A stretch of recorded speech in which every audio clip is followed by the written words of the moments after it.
I used to think that my husband and I were minimalists. You know, this kind of people who could just move across the world to Spain with just a couple of suitcases and maybe a few special boxes that we sent.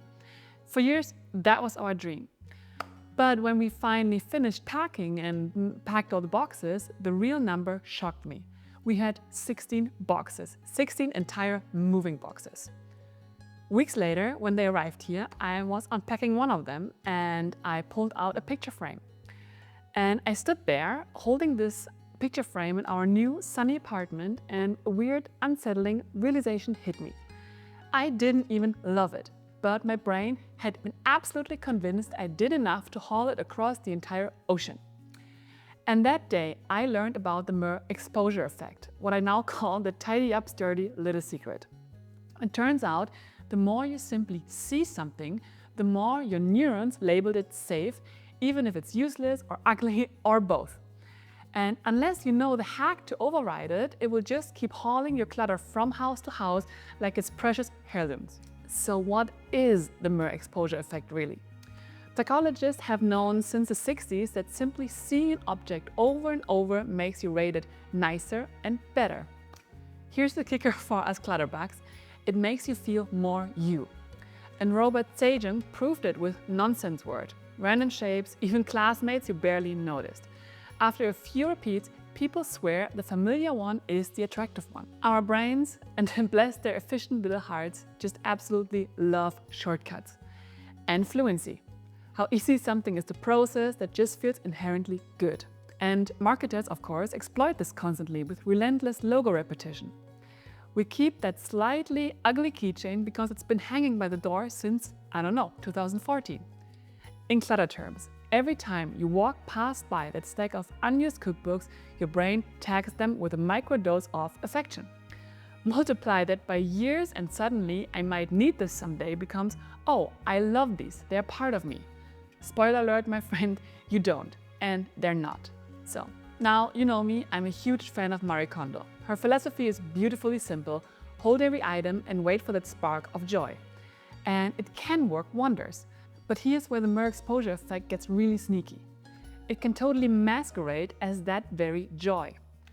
The more familiar object wins, so that scratched Tupperware survives the purge while the gorgeous expensive dress you rarely wear gets ditched. Researchers call this misattribution. You feel that warm glow of recognition, that comforting familiarity, and your brain mistakes it as for genuine affection. And when you add that to another powerful psychology force, loss aversion. Humans, by our very nature, we absolutely hate losing what we already own.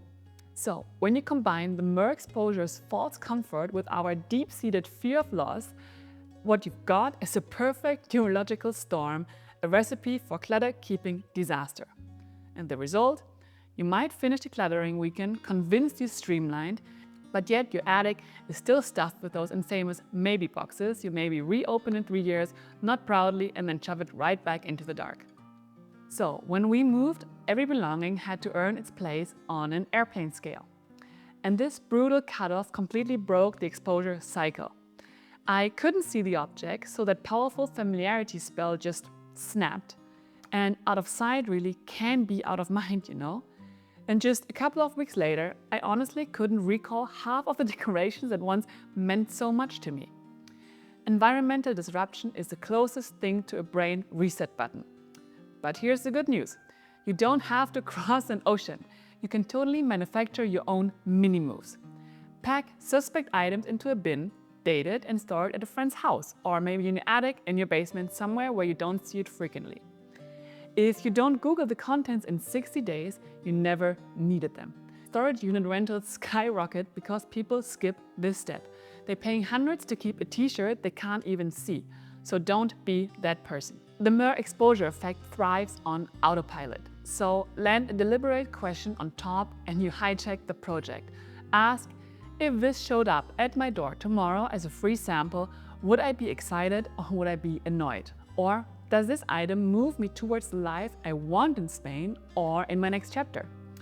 Another favorite is, am I keeping this for who I was or for who I am or maybe want to be? These questions force your prefrontal cortex to vote, overruling that limbic but it's mine reflex.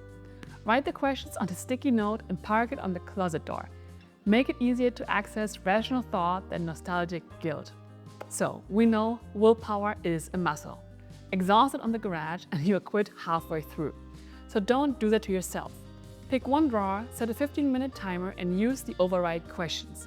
And when the bell rings, stop. Momentum compounds. Each micro-win trains your brain to separate familiarity from value. And then you celebrate the empty shelves like you finished a marathon. Dopamine is dopamine, my friend, and you will crave round 2 tomorrow. Researchers call this the progress principle. Tiny, visible wins trigger the motivation loop that powers long-term change. If you're realizing you've got an item like that picture frame for me, hit subscribe. Simple living psychology is what we do here, and the next video will walk you through the 3 decluttering questions that saved me for over $5,000 in shipping fees.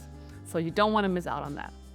Every store scroll or targeted ad is another round of mere exposure anesthesia. The same neural trick that kept that picture frame in your life will nudge you toward a replacement if you stay on autopilot. Use a 48-hour wishlist rule before buying non-consumables. Add it to a wish list and then walk away for 2 full days. You would be amazed that initial novelty-induced high almost always subsides, and you buy 30% less on average. If you do purchase, adopt the one in and one out pact. New jeans arrive, old jeans depart. This keeps the exposure count steady so your brain can't hoard familiarity. Feeling bad about past clutter keeps the cycle alive. Shame is paralyzing. Instead, treat every kept but yet useless item as data, not as value. Note the category, was it a kitchen gadget or a souvenir or maybe a craft supply? Patterns reveal your personal exposure traps, and spotting them makes future discards way easier for you. Remember, the goal isn't Spartan minimalism, it's alignment. Objects are employees you pay rent in space and mental bandwidth. If they're not pulling their shift, politely let them go. No guilt, no shame, just smart management, okay? So your brain defaulted to keep because that was the safest bet for survival eons ago. Marketers and overflowing closets weren't part of the blueprint. But recognizing the mere exposure effect gives you the ultimate veto power. You can manufacture distance, ask better questions, and exit that guilt spiral. And you can start tonight. One drawer, one box, one questionable picture frame. Head into the donate pile and feel the bizarre tug of war in your head. That's the glitch unplugging. You can win enough of those tiny battles and you free up space, money, and mental RAM for the experiences that actually truly spark joy for you. Dream big. Maybe your next adventure is a Spanish balcony at sunset, or maybe it's just a kitchen counter you can finally see and use. Either way, remember this. You're the only one casting the vote now, not your trickster brain. So, I want to hear from you. Drop a comment naming one item you're ready to evict now that you know the buyers, and share this video with a friend, you know the one, who still owns every birthday card since 1998. Subscribe for more science-backed ways to live light, and I'll see you in the next one, hopefully from a clutter-free casita in our sunnish Spanish home.